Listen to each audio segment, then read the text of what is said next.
Dans les semaines avant l'accouchement, ton corps il va diminuer la production de progestérone et augmenter celle des hormones comme les prostaglandines qui va venir assouplir le col de l'utérus et l'oxytocine qui vont provoquer les contractions.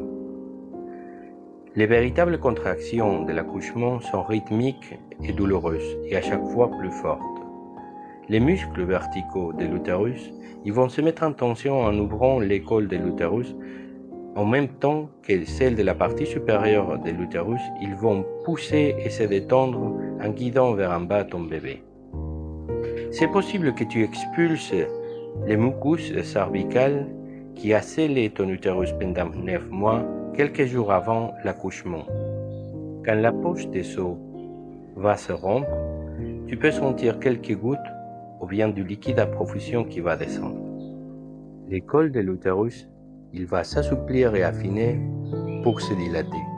Aux 4 cm de dilatation, ton corps il commence la phase active de l'accouchement, où les contractions sont plus fortes et plus fréquentes. Aux 8 cm, ça commence la partie la plus douloureuse de l'accouchement, la transition. Aux 10 cm, tu as complètement dilaté et tu vas avoir envie de pousser. Ça a commencé la deuxième partie de l'accouchement. Ton bébé va descendre à chaque contraction. Les os souples de sa tête ils vont se superposer pour passer par le canal de l'accouchement.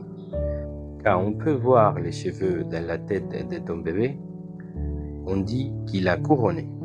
Après, on verra son visage, ses épaules et son corps. Dans la troisième partie de l'accouchement, le placenta va se libérer et être expulsé. Quand ton bébé respire la première fois, l'incroyable parcours de l'accouchement, il est arrivé à sa fin.